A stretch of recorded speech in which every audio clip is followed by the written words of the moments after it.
नमस्कार दोस्तों, गौतम स्टडी पर आप सभी का बहुत बहुत स्वागत है। आज हम केवीएस से संबंधित जो है पाठ्यक्रम को लेकर उपस्थित हुए हैं और ये जो पाठ्यक्रम है वो टीजीटी पीजीटी से संबंधित है। इसमें कोई विशेष सब्जेक्ट से नहीं, बाकी ऑल सब्जेक्टों में जो शामिल है पाठ्यक्रम हम उसको लेके आए हैं। तो आइए आज हम केवीएस के पाठ्यक्रम को विस्तार पूर्वक देखते हैं, वो भी हिंदी में। तो जैसे सामने लिखा हुआ है केवीएस टीजीटी पीजीटी पाठ्यक्रम 2022। तो इसमें जो जितने अंक का आता है उसके साथ साथ उसमें क्या पाठ्यक्रम क्या हमें पढ़ना है इसकी जानकारी हम आपको देते हैं। तो सर्वप्रथम इंग्लिश जो है हम जानते हैं कि इसमें हमारे केवीएस में अब की बार जो है कुल मिला के 180 का टारगेट रखा गया है, जिसमें से देखें तो साक्षात्कार भी है। तो अंग्रेजी में जो 10 क्वेश्चन आना है वो 10 नंबर के होंगे और हिंदी में जो 10 क्वेश्चन आना है वो 10 नंबर के होंगे। कंप्यूटर में 10 क्वेश्चन आएगा वो भी 10 नंबर का होगा और रीजनिंग में 10 क्वेश्चन आएगा वो भी 10 नंबर का होगा। साथ में जीके करंट अफेयर भी 10 नंबर का होगा। और विशेष तौर पर यह है कि इसमें जो पेडागोजी है पीजीटी और टीजीटी में वो 40 नंबर के आएंगे और 40 क्वेश्चन के साथ में। और आपका जो चूज विषय होगा जिससे आप टीजीटी पीजीटी में अपना मेन विषय चुनेंगे उससे रिलेटेड 100 क्वेश्चन 100 नंबर का आएगा। तो कुल मिला के जो है इसमें एक साक्षात्कार जो है वो 60 क्वेश्चन कहिए या 60 नंबर का होगा, जिसमें से 30 जो आपका एक आदर्श से रहेगा और 30 आदर्श से रहेगा। अगर हम देखेंगे इसको विस्तार से तब हमारे समझ में आएगा कि ये 30 कहाँ से रहेंगे। तो 30 जो है व्यावसायिक योग्यता परीक्षा से रहेगा और 30 जो आपको डेमो शिक्षा से रहेगा। तो ये कुल मिला के हमारा जो है सिलेबस में पूछे जाने वाले क्वेश्चन एवं उनके निर्धारित अंक हैं। आइए फिर उसको बाद हम एक एक करके विस्तार से देखते हैं। जैसे कि भाग 1 है, तो जो भाग 1 है उसमें अनुभाग का नाम है और प्रश्नों की जो इसमें प्रकृति है आइए देखते हैं। कि जो पहला है हमने जो इंग्लिश बताया था आपको वो समान अंग्रेजी के रूप में पूछा जाएगा। 10 क्वेश्चन है और 10 अंक के हैं। उसके बाद समान हिंदी में जो है रहेगा वो 10 क्वेश्चन 10 अंक का। ये समान हिंदी ऑल सब्जेक्टों में रहेगा। जितने भी लोग पीजीटी टीजीटी करने वाले हैं उन सब में समान हिंदी अनिवार्य है और जिस प्रकार अंग्रेजी अनिवार्य है। और देखते हैं भाग 2 में, तो कंप्यूटर में सामान्य जागरूकता होनी चाहिए, तर्क और प्रवीणता होनी चाहिए। तो और इससे रिलेटेड जो है आपका 20 क्वेश्चन रहेगा और 20 अंक का रहेगा। उसके बाद सामान्य जागरूकता जो देखें इस कंप्यूटर यानी 2 भाग में जो कहा गया है कंप्यूटर में सामान्य जागरूकता एवं तर्क प्रवीणता, तो इसको हमने डिवाइड कर दिया है कि कौन कितना किस पॉइंट से पूछा जाएगा। तो सामान्य जागरूकता और करंट अफेयर जो है वो 10 जिसके हम जीएस कहते हैं, तो वो और करंट जीके और करंट से जो है रिलेटेड वो 10 क्वेश्चन रहेंगे, 10 नंबर के रहेंगे। और तर्क क्षमता के जो होंगे वो 5 क्वेश्चन रहेंगे 5 नंबर के। और 5 ही क्वेश्चन कंप्यूटर साक्षरता से रहेगा कि आपको कंप्यूटर की सामान्य जानकारी है कि नहीं है। तो ये 5 क्वेश्चन 5 नंबर के रहेंगे। फिर उसके बाद आइए भाग 3 को देखते हैं। तो भाग 3 में जो है वो शिक्षा और नेतृत्व पर परिप्रेक्ष्य है जो 40 नंबर के 40 क्वेश्चन के साथ आएंगे। अगर देखें तो इसमें जो पॉइंट में दिया है हमने लिखा है तो वो शिक्षार्थी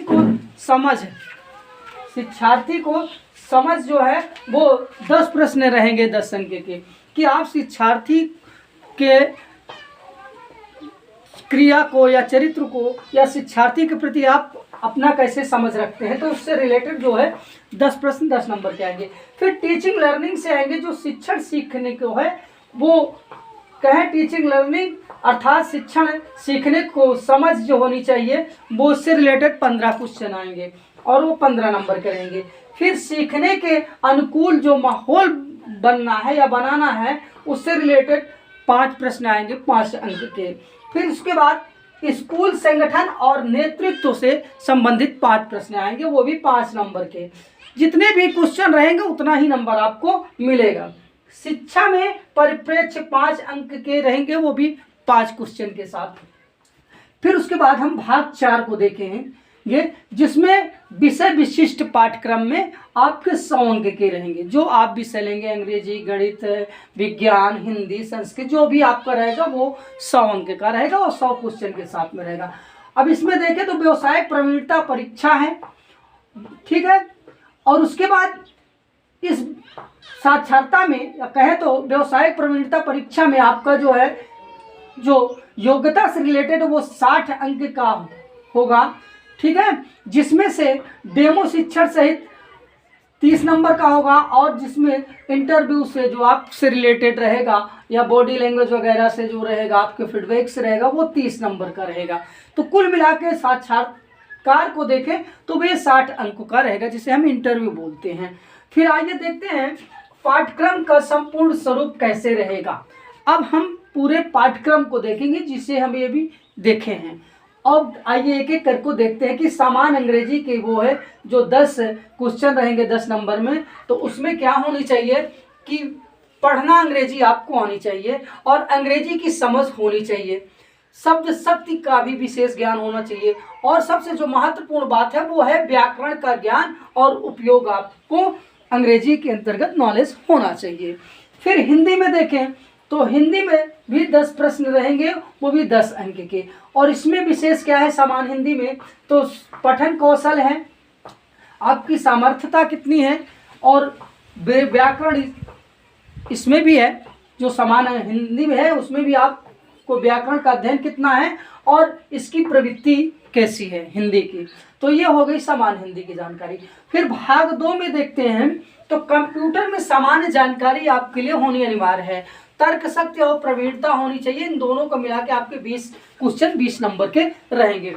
अगर हम देखें तो इसमें जो हमने इसको डिवाइड कर दिया है, तो कंप्यूटर से रिलेटेड 5 क्वेश्चन 5 नंबर के रहेंगे। जीके करंट से आपके 5 जो करंट है, करंट से आपके 5 क्वेश्चन 5 नंबर के रहेंगे, और तर्क दक्षता से आपके 5 नंबर रहेंगे, जिस और सामान्य जागरूकता से आपके 5 नंबर रहेंगे। तो 5 5 चारों रहेंगे, तो 5 5 24 नंबर आपका इससे रिलेटेड होता है।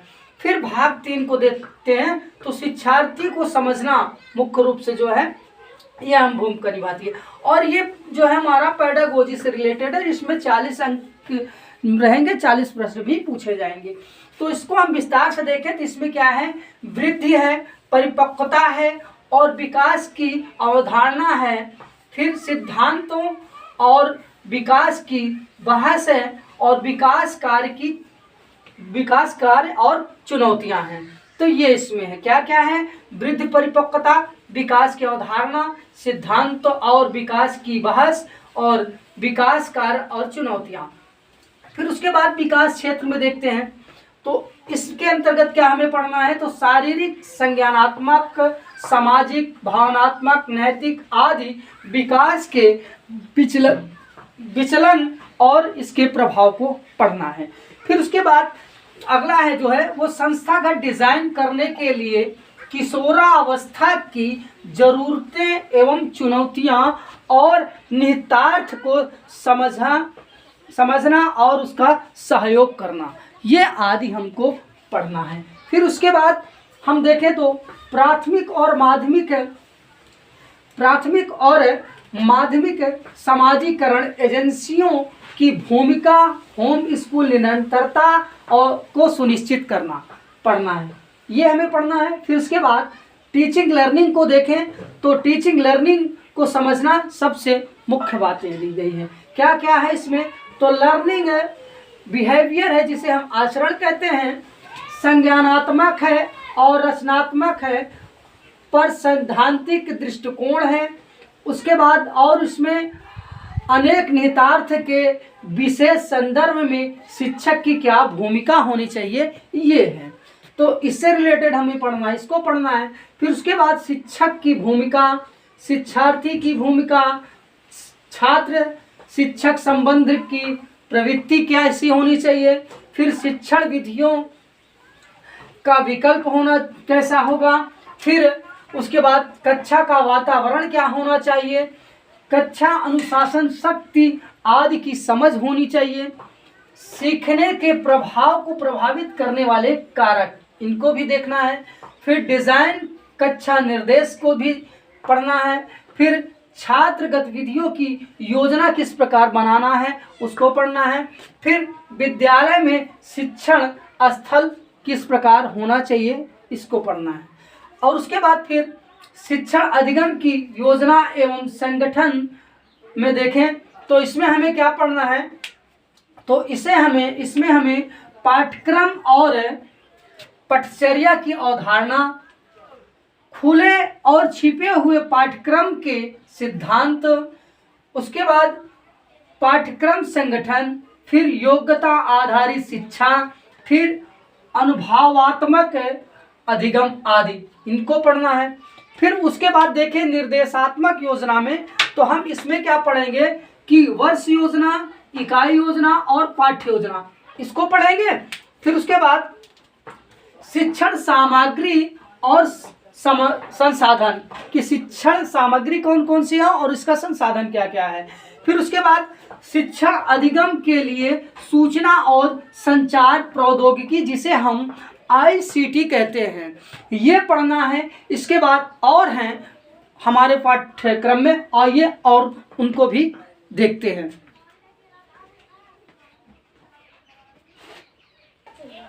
आइए आगे देखते हैं।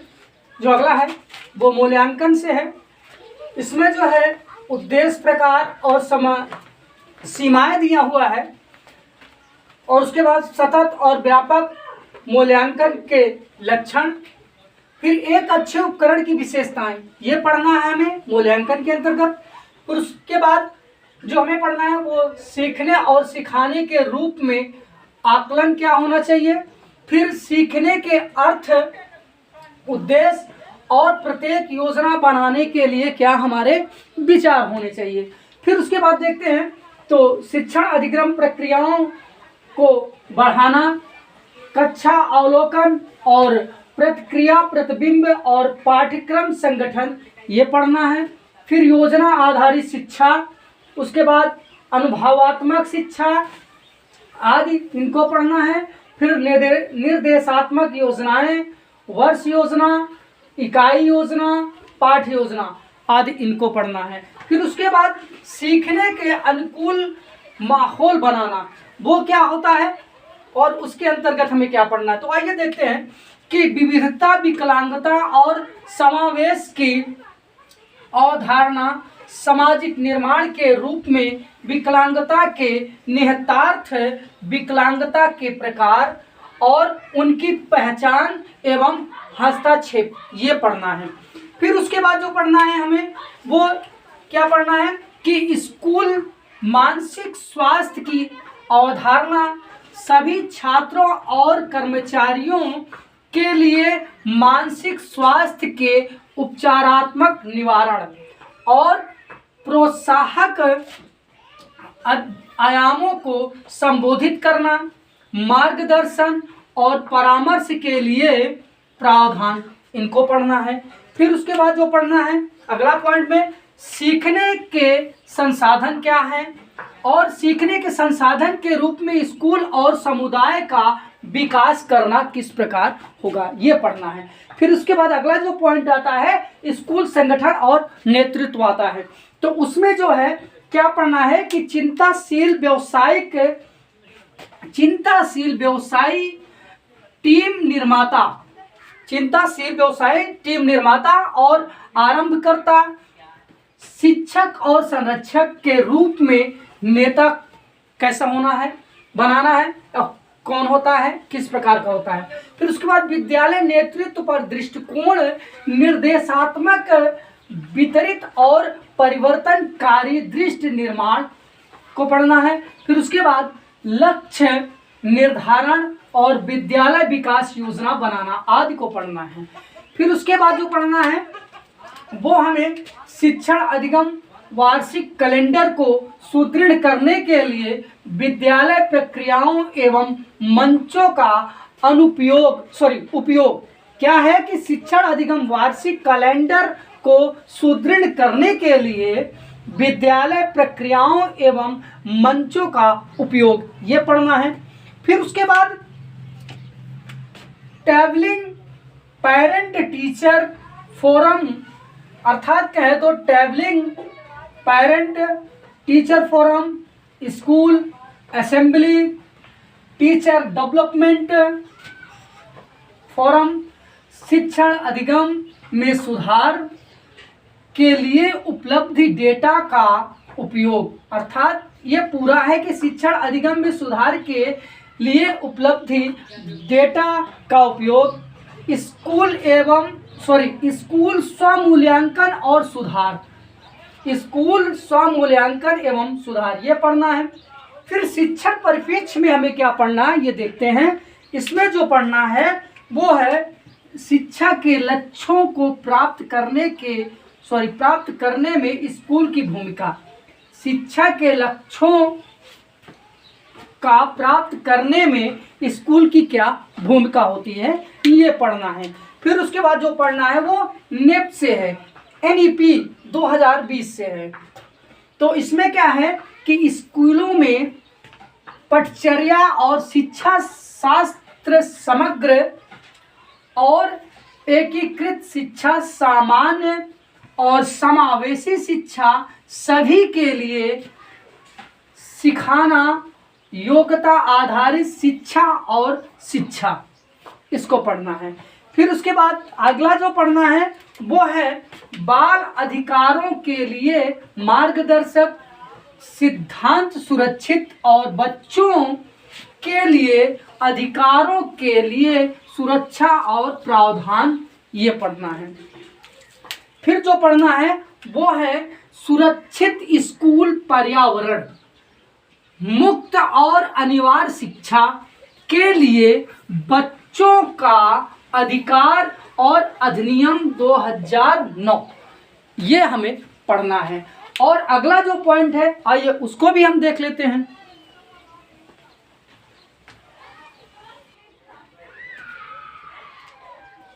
फिर आगे देखते हैं इसमें जो पढ़ना है, जो भी उसका अगला पॉइंट था, तो उसका अगला पॉइंट जो हम देखते हैं वो क्या है कि जो भी हम देख रहे थे विकास क्षेत्र में, अर्थात कहें तो अभी हम जो इससे पिछले में देखे हैं तो वो हमारा क्या था, तो तीसरे में जो हम पढ़ रहे थे वो तीसरे में हम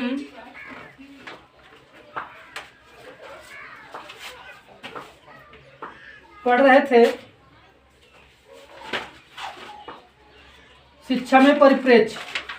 तो उसके शिक्षा में परिप्रेक्ष्य के अंतर्गत इसको भी हमें पढ़ना है क्या कि स्कूल पाठ्यक्रम क्षेत्रों या स्कूल के विशेष संदर्भ में ऐतिहासिक रूप से शिक्षा राष्ट्रीय नीतियों का अध्ययन। तो जो अगला पॉइंट हमारा क्या है कि स्कूल पाठ्यक्रम क्षेत्रों, स्कूल के विशेष संदर्भ में ऐतिहासिक रूप से शिक्षा में राष्ट्रीय नीतियों का अध्ययन, इसको पढ़ना है। फिर जो हमारा आखिरी पॉइंट में है तो वो है स्कूल पठचर्या सिद्धांत। अब इसमें हमें क्या पढ़ना है, तो इसे में हमें जो पढ़ना है वो है परिप्रेक्ष्य सीखना और ज्ञान, ये होना चाहिए। फिर क्या है, यहाँ पर आचरण होना चाहिए। क्या है आचरण शिक्षा शास्त्र और मूल्यांकन, क्या होना चाहिए, आचरण शिक्षा शास्त्र और मूल्यांकन। तो ये हमारा जो है टीजीटी पीजीटी में रिलेटेड ऑल सब्जेक्ट के पाठ्यक्रम में जो फर्स्ट पेपर है या कहे तो पेडागोजी के साथ में जो जितने भी टीजीटी पीजीटी में पूछने वाले जो सिलेबस या पाठ्यक्रम के अंतर्गत जो भी टॉपिक है वो है। और उसके बाद जो हमारा चौथा भाग है वो विषय विशिष्ट पाठ्यक्रम, जो आप जिसको चूज करेंगे जिस विषय को, उससे रिलेटेड आपका 100 नंबर का पूछा जाएगा। फिर व्यवसायिक योग्यता आधार में जो आपका इंटरव्यू वगैरह है वो 60 नंबर का होगा। तो हमने आपको आज हिंदी माध्यम में लेकर पूरे पाठ्यक्रम को समझाने का पूर्ण कोशिश किया है। अगर आप लोगों को यह पाठ्यक्रम समझ में आया होगा तो प्लीज़ हमारे चैनल को लाइक एवं सब्सक्राइब अवश्य करिएगा।